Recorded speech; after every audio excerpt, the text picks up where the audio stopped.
The scene opens with lightning crashing down onto a desolate battlefield, where the lifeless bodies of knights lie scattered in every direction. Allies and comrades who had once survived countless hardships now lay dead. Even the 10 strongest knights, those entrusted with protecting the rest, had exhausted their life force and mana. The battlefield, stretched across a vast, contaminated land, is now filled with fallen warriors. Only one man remained standing, one warrior struggling to hold his ground against the enemy. Behind this massacre stood a single entity, the demon commander Gluttony, drenched in blood. He coldly asks the last remaining warrior if his name is Tiny. Tiny admits that the demon commander is strong, but he hasn't come this far just to give up without a fight. Gluttony can sense that Tiny isn't an ordinary man. It will take far more than brute strength to bring him down. Tiny stands firm, gripping his weapon as energy begins to surge around it. As he readies himself to strike, he charges forward with everything he has, leaping toward the demon in a final, desperate attack. But Gluttony is prepared. He blocks the blow with one hand, effortlessly. Completely unharmed, the demon mocks Tiny, telling him to stop his futile struggle. Fueled by rage, Tiny yells for the demon to shut up. Pouring all of his remaining mana into one last strike, he activates his special ability, Meteor Objurgation. The energy bursts from his blade as he slashes forward, severing the demon's arm. He lands on the ground, calling Gluttony a noisy bastard, his face filled with fury and vengeance for his fallen comrades. The demon's severed hand crashes to the ground just as a massive explosion erupts, sending shockwaves across the battlefield. Tiny, still holding his weapon, lets out a deep sigh. At last, there might be peace. But he knows his own end is near. Severely wounded and drained of mana, he clutches his stomach, fully aware he's out of energy and that his time is almost up. Then, the story flashes back to the past, revealing how Tiny came to this moment. Mana training was once considered elite knowledge, accessible only to knights and nobles. As someone from humble origins, Tiny had to struggle just to gain access to it. He faced repeated failure, progressing slower than others, yet he never gave up. From the very bottom, he fought his way up to become one of the top knights. He once believed he could overcome any challenge and defeat any opponent. But now, he wonders, was that truly enough? He reflects on his past, thinking that if he had trained the proper way from the start, perhaps he could have saved his entire continent. We see him standing alone on a cliff, watching helplessly as his homeland burns. Back in the present, Tiny is on the verge of death. His mana is completely depleted. As he fades, he realizes just how powerful Gluttony was, one of the 7 demon commanders. If this was just one of them, how much stronger could the others be? He understands now that they could wipe out his entire army with ease. Kneeling in pain, barely clinging to life, Tiny suddenly hears a voice. Turning, he's shocked to see the Sword Emperor, Asgard von Valentia, still alive. Gravely wounded, Asgard grins through the pain and tells Tiny that he doesn't have long to live. But before dying, he has a question. Why didn't you run from the battle? Tiny, surprised, asks why he would ask such a thing. Asgard recalls hearing that Tiny came from the slums. Surely he had someone to protect? Life must have been hard without a noble title or a knight's lineage. Tiny had anticipated this question and calls it embarrassing, catching Asgard off guard. The Sword Emperor didn't expect that kind of answer. He admits he dislikes people looking down on others. In his view, a real man should have confidence wherever he stands, and never run, not even for the love of God. Asgard suddenly bursts into laughter, and Tiny wonders how he still has enough strength left to laugh. The Sword Emperor had always relied on his talent and unwavering determination, traits that earned him a place among the 10 strongest knights. Suddenly, he uttered strange words. If you return, find me. Tiny was taken aback, confused by what he had just heard. But the Sword Emperor continued, advising him to seek him out, though not to approach recklessly in the past, as his past self wouldn't believe him. If Tiny found him, he promised to reveal a secret. He pointed toward a ring on his hand that began to glow brightly. He then mentioned that his daughter's name was Lila, which was also the name of a flower that his wife loved dearly. In the next moment, a radiant blue aura enveloped Tiny, shaking him to his very core. The Sword Emperor, with final emphasis, confessed he had never liked that flower, an important detail Tiny must not forget. Find me as soon as possible, he urged, his last words before everything faded. Tiny stood frozen, overwhelmed by what he had just witnessed. Before he could react, his consciousness faded, and he wondered if he had died. He opened his eyes in a familiar room, lying on a bed near a woman who looked utterly hopeless. Still in shock, he questioned whether it was a dream. But he lacked the strength to endure the trauma of his past once again. A past where his sister's lifeless body had been taken from him. He remembered that after her death, 2 thugs had barged into their home. They believed she had been hiding a ring, when in fact, Tiny was the one who had hidden it. These men had beaten her just to get information, and now, they were back, ready to abuse her once more. One of them kicked the chair she sat on, knocking her violently to the ground. In the past, Tiny had been too frail to defend her, and she had died protecting him. The thugs mocked her helplessness, boasting about how easily she was knocked over. Though Tiny could see them, he couldn't move, paralyzed and powerless. They knew she was dead but didn't care. One thug suggested leaving the body, but the other replied that there were twisted people who bought corpses, and they could even sell her organs for profit. Tiny, lying motionless on the bed, begged them to stop. Frustrated and furious, he cursed his own helplessness, even within a dream. He pushed his body to the limit, just to move his hand. To his shock, his hand began to glow. He wasted no time. With every ounce of willpower, he leapt at the thugs, striking one in the stomach and sending him flying. This time, Tiny was filled with righteous rage. He would do anything to protect his sister. But the thugs, unaware of his sudden power, turned on him, brutally punching and kicking him while hurling insults. Tiny didn't fight back. He simply shielded his sister's body with his own, taking every blow. Eventually, the thugs grew tired and left. After they disappeared, Tiny noticed his hands were still glowing. The past had changed. Though his sister still lay lifeless before him, this time he had stopped them. He hadn't allowed them to defile her memory. He realized then, he could use mana in this time period, something he couldn't do before. It wasn't a dream. Tiny finally understood the Sword Emperor's cryptic message. He had been sent back into the past. Now, with a second chance, he could rewrite history. He could change the future.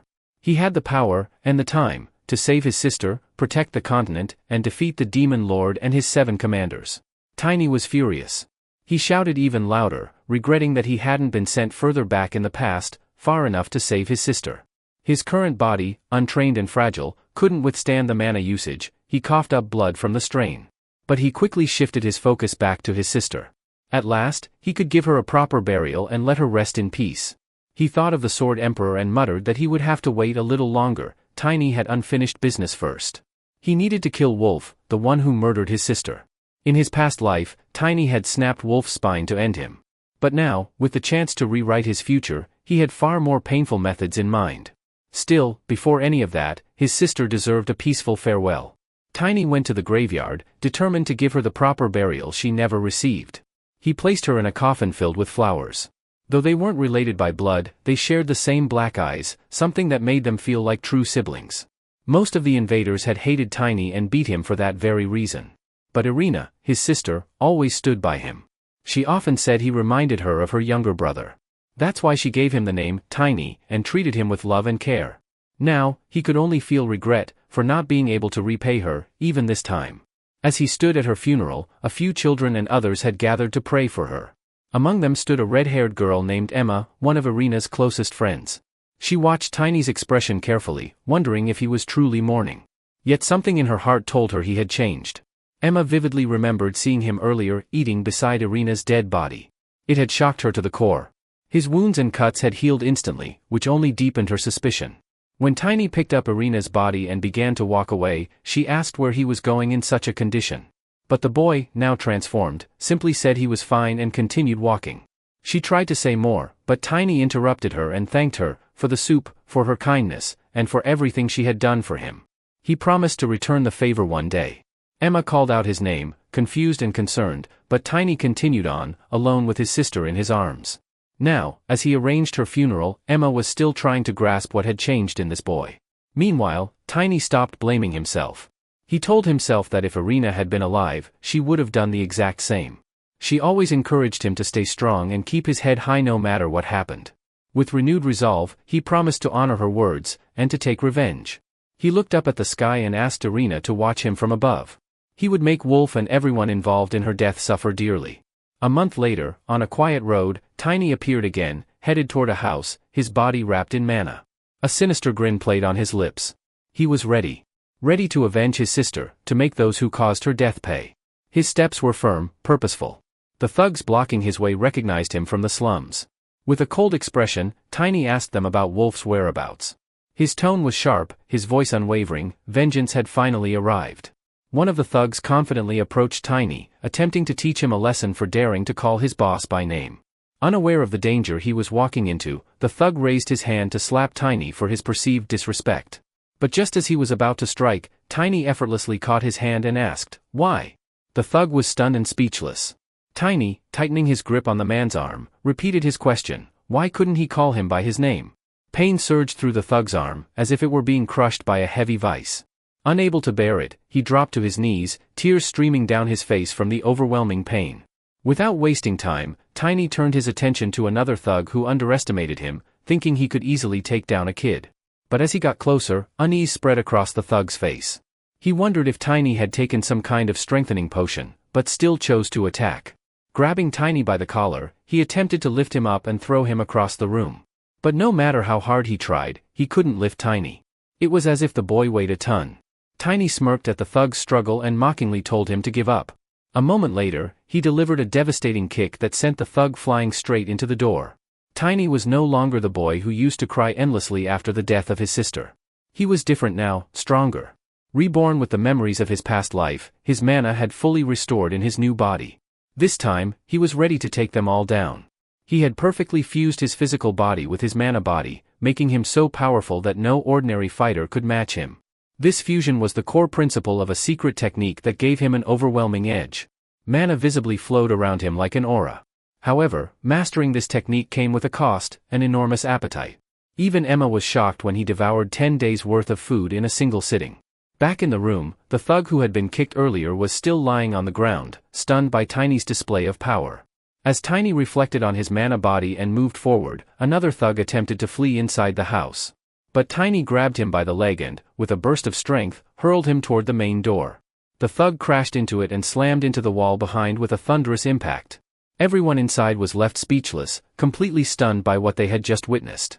The thug who had earlier desecrated Tiny's sister's body was frozen in fear. Another thug nearby asked nervously if it was an intruder.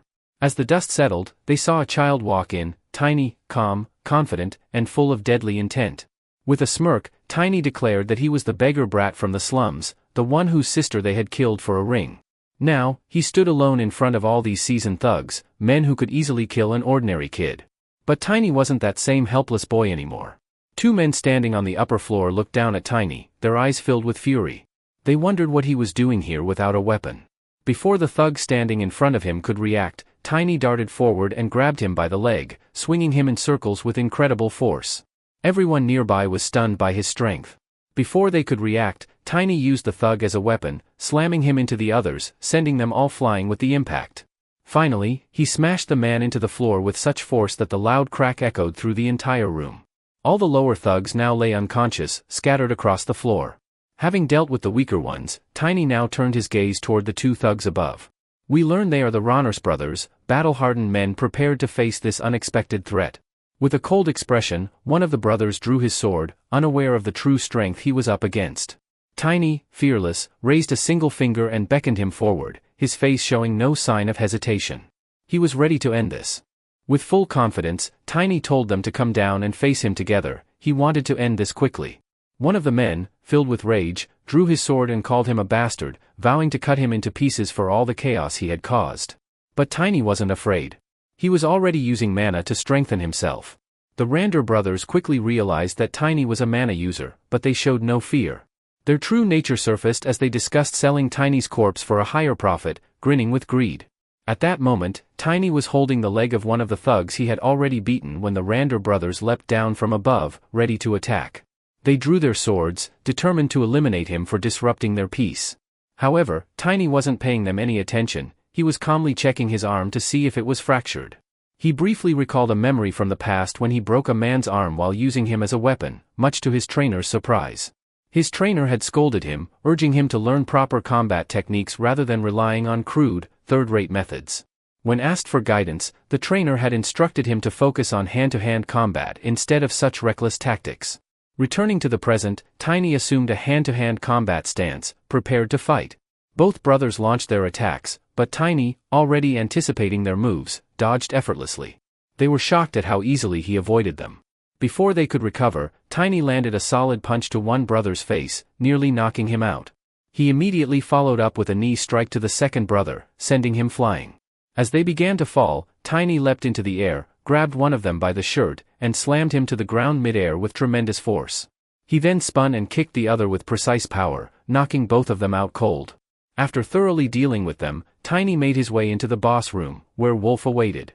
Calm and patient, Wolf asked who it was. Tiny remembered the first time he entered that room in a past life and how surprised he had been to see Wolf. He had discovered then that Wolf was no ordinary man. He belonged to the Beastman tribe, the most powerful among the demi-human races. Even among them, the pure silver werewolves were special, as they carried traits exclusive to the royal lineage of the Werbeast family. It had not been an easy task to kill Wolf in his previous life. Now, as Tiny entered the room again, Wolf asked if he was responsible for all the mess. But Tiny, driven by revenge, mockingly asked if Wolf was afraid to die. The taunt enraged Wolf, who threatened to kill him for his insolence. Tiny stood firm, confidently telling him to go all out from the very beginning. In response, Wolf transformed into a giant beast, but unlike before, his fur wasn't silver. This time, it was brown. Tiny was shocked by the change and asked where his silver fur had gone. He even called him a puppy, which infuriated Wolf further. Wolf charged at him, but Tiny remained calm, truly seeing him as no more threatening than a pup. With a single kick, he evaded the attack and began landing blow after blow, overwhelming Wolf with relentless strikes. Finally, he delivered a powerful kick that sent Wolf flying into a wall. The impact was so strong that a loud crash echoed through the room. As the dust settled, a glowing magic circle could be seen cracked into the wall behind Wolf. Tiny stood still, watching as Wolf, exhausted, reverted to his human form. As Tiny approached, a red stone fell from Wolf's chest. Wolf weakly asked why he was being treated with such brutality, but Tiny was set on making him suffer. This time, there would be no easy death. Fear appeared on Wolf's face as Tiny advanced. From outside, the loud sounds of Wolf being beaten by a mere kid could be heard. After punishing him thoroughly, Tiny prayed for his sister's peace, hoping this act would bring her some comfort. Though he could have killed Wolf, the good in him wouldn't allow it. Meanwhile, Wolf fell to his knees, begging for forgiveness and admitting his wrongdoing. Tiny demanded that he apologize at his sister's grave as punishment. While beating him, Tiny questioned what he was doing among humans, his eyes fixed on the red stone. He had never seen anything like it in his past life. As he picked it up, an ominous aura surrounded him. He immediately recognized it as demonic chi. Suddenly, from the stone, a heavily chained silver wolf appeared. His roar shook the entire house, and Tiny stood frozen in shock. The beast's eyes glowed red, and demonic energy radiated from him. Tiny was bewildered. This had never happened in his previous life. What he was witnessing now was something completely new, and dangerous. Once again, the scene shifted back to Tiny's previous life. He was with a green-haired elf, who was guiding him to see a spiritual creature that lived in the nearby forest. Spiritual creatures are beings that reincarnate after accumulating mana for over 100 years. Tiny had been unaware that such creatures existed outside of Elbenheim. He soon noticed a glowing deer nearby and remarked that he had heard spirit animals were rare. The elf corrected him, explaining that what he saw was not just an animal, but a spirit born from a spiritual creature's soul. Although Tiny wasn't a spirit tamer, he understood the concept, and the elf continued on her way.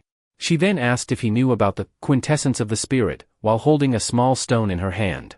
The stone began to glow, the same glow Tiny had seen during his fight with the wolf. Back in the present, Tiny finally realized that the stone he was holding was a spirit stone, and he wondered why the wolf had been in possession of such a rare item. Shifting his gaze toward the wolf, who was still kneeling and apologizing, Tiny questioned him about why he held something so precious. As he looked up at the spirit, he noticed that it was in a strange state, radiating a demonic chi, a trait typically found in demon-infused spirit stones. However, Tiny didn't care much for these details. Determined, he prepared to break the chains that bound the spirit, regardless of the consequences. He focused his energy into his arm and struck the chains with full force. The chains shattered, and the beast spirit was finally freed from its demonic curse. Tiny stood in shock, unfamiliar with the nature of the creature before him. Then, another flashback struck. He saw a silver wolf surrounded by invaders attacking from all sides. Tiny realized that these were likely the spirit's memories. The invaders, armed with knives and swords, all emitted a dark demonic chi. They targeted the wolf's legs to weaken it, and pain filled the spirit's eyes as blood streamed from its wounds. Eventually, the spirit collapsed, unable to fight back. The attackers closed in, mercilessly stabbing the fallen beast and extracting its spirit stone. Their leader then handed the stone to a familiar-looking boy, the very same wolf Tiny had fought. As the boy held the stone, he transformed into a beast, shrouded in demonic chi. It became clear, the invaders had been collecting spirit stones and implanting them in children, turning them into beast-like creatures. Tiny now understood, the wolf wasn't a demi-human or a natural-born wolf. He had been created from that moment. Because Tiny had attacked early, the transformation hadn't fully completed, which explained why the wolf had failed to absorb the stone properly. The spirit let out a roar, filled with rage over the pain and betrayal it had endured. It stepped forward in anger, and Tiny collapsed to the ground, unable to hold his stance. But he quickly stood again and stopped the spirit, insisting that the wolf and his companions didn't deserve an easy death. Though Tiny lacked the talent of a spirit tamer, he still tried to calm and restrain the spirit. He recalled something the elf girl once told him: a human could become a spirit tamer if they possessed both a pure soul and sufficient mana. However, she believed only young children had such purity, making it impossible for someone like Tiny. As he stood in silence, he realized that although he appeared to be a child, the hatred and desire for revenge within him had likely corrupted his soul.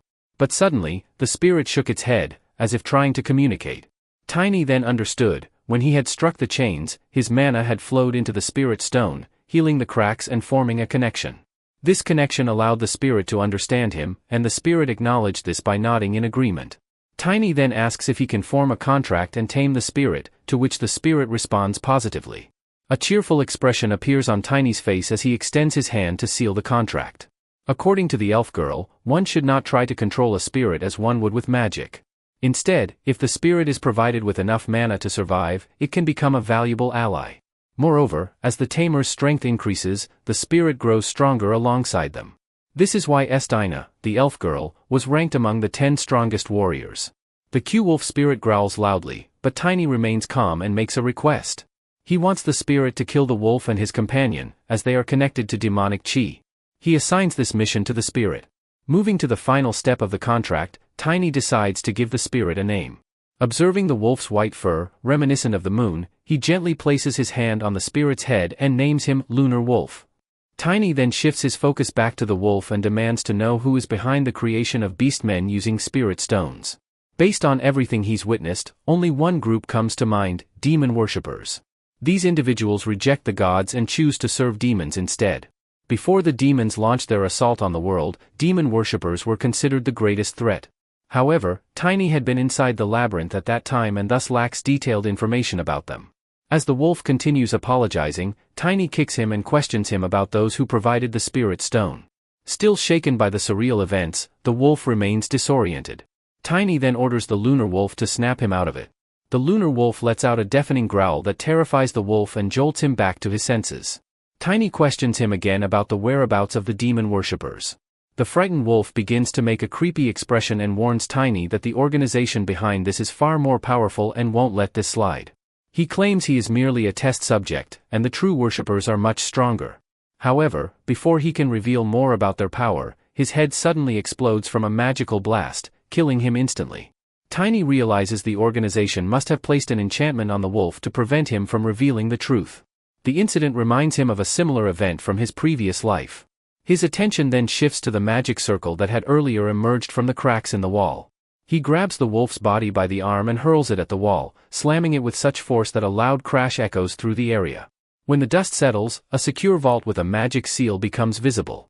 Tiny grabs the wolf's hand again to unlock the safe, determined to retrieve what belongs to him. He enters the safe to retrieve what rightfully belongs to him, a ring that Wolf and his allies had stolen. The ring, a Valentina family heirloom, is key to leading him to the Sword Emperor. We are then shown another glimpse of Tiny's previous life, where a royal woman asks him for his name. He appears disheveled and frightened, and quietly tells her his name is Tiny. The woman likes the name and praises him while taking off her ring. She hands it to him and tells him to use it to find her the next time they meet, promising to help him. In the present, Tiny reflects that she is now a well-known figure in the Aslan Empire.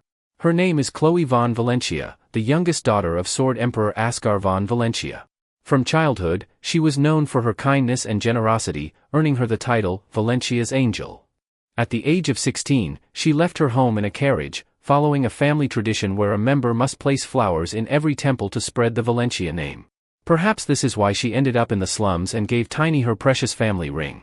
In his previous life, Tiny failed to recover the ring after an invasion, as he had delayed taking revenge, and no one was willing to help him. Now, he puts the ring in his pocket, thinking that it will make it easier to get closer to the Emperor.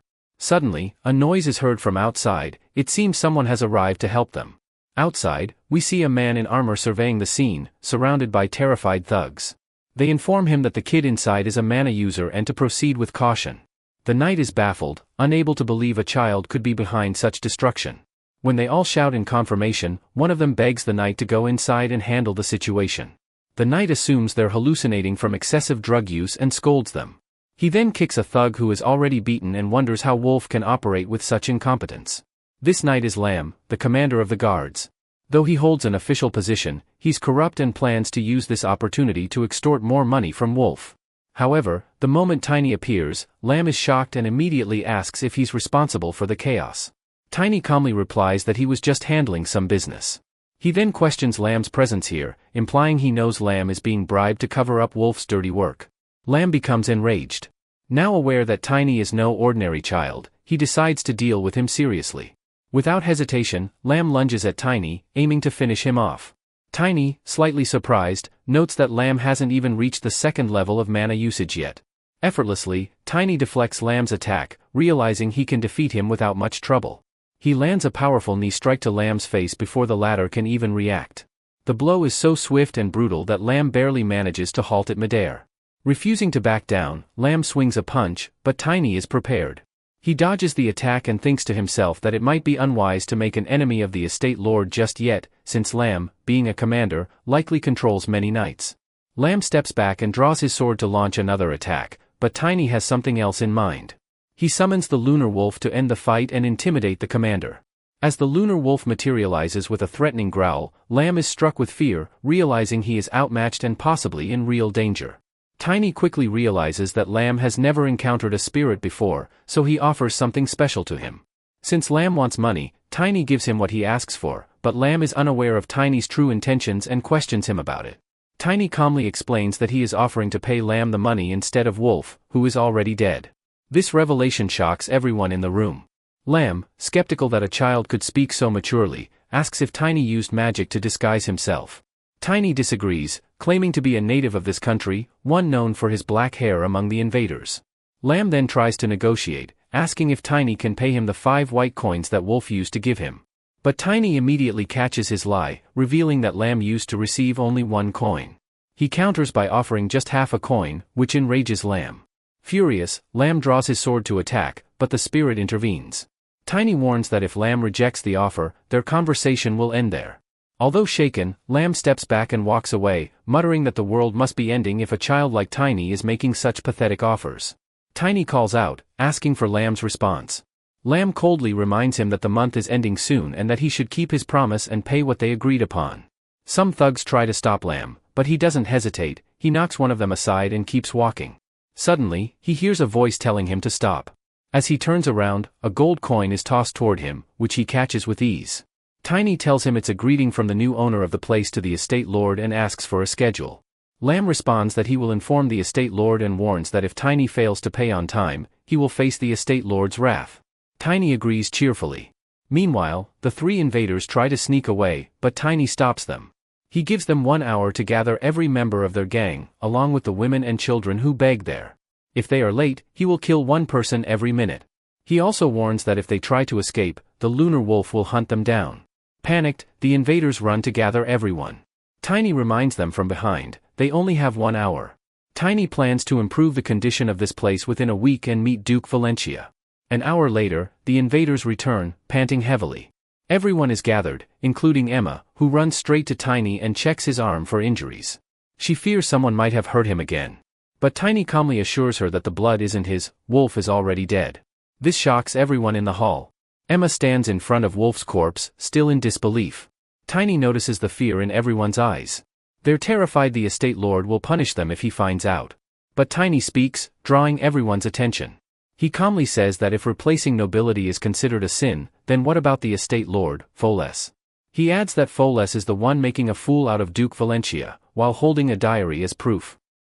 The guards were discussing Saram's recent absence. One of them speculated that he might be on vacation, but another revealed the real reason. Saram had been placed on probation due to the incident with the invaders. Changing topics, they recalled hearing about a group of brigands who had gotten into a scuffle. But what truly shook them was the mention of a monster, a massive wolf-like beast that had pursued the gang. The former gang leader, once feared, was found brutally disfigured, his body barely recognizable. Even his vast fortune had vanished, the safe had been completely emptied. One guard questioned, "But what does this have to do with Captain Ram?" It seemed he was having difficulty dealing with the new leader of the underworld. Complaints from citizens had been pouring in since many local establishments had shut down.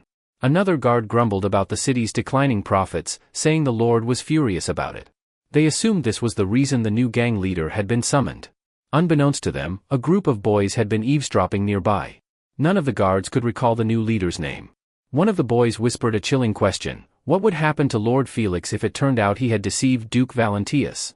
Emma turned to Tiny and asked what he meant. Tiny, lost in thought, recalled how, in his past life, all aristocrats wore similar masks. He wasn't surprised by any of this. As he reviewed the ledger, he remembered how the Lord had once offered a share, half of the wolf's hoard, in exchange for the book and a favor, to quietly move a few friends beyond the reach of the invaders. Tiny didn't consider himself the smartest man, but his time as a knight had taught him that noble society operated in strict hierarchy. Because of that, he was convinced the Lord's downfall was inevitable. Turning to Emma, he told her that she didn't need to understand everything, some truths weren't important. What mattered now was that the wolf was dead and they were all finally free. The girls stood in stunned silence. Could it be true? Were they truly free? Could this child be their savior? Tiny pointed to the beast's corpse and offered them one last chance for retribution. Emma didn't hesitate. She ran to the lifeless body, kicked it, and shouted insults, calling him a scoundrel. Others quickly followed. One woman screamed that she was the daughter of a wealthy merchant and that the beast had destroyed her family. Others cried out for justice for friends the wolf had murdered. With rage and sorrow boiling over, the women took turns kicking the beastman's corpse. Tiny watched, admitting to himself that comforting others wasn't his strength. Revenge would never heal all wounds, but maybe it would help them move forward. He instructed his subordinates to drag the safe into the center of the room. When the door swung open, a glimmering pile of gold and diamonds greeted the stunned crowd. Babe stepped forward and told the women they could take as much treasure as they could carry. It had all belonged to the wolf. Tiny explained that those who had been held here against their will should now take the money and go. The women were stunned. Was this boy really giving them the fortune? Emma looked at him and asked, "What about you? Don't you need money too?" Tiny replied calmly that he had already set aside enough for himself. Emma wasn't sure whether he truly understood the value of money, especially at his age. But everyone could use more, she reasoned. One of the girls asked where the money had come from. Tiny didn't answer directly but remarked that he didn't need so much wealth. The girls gazed at him with admiration, grateful for his kindness. Tiny had one last thing to say. The room fell silent.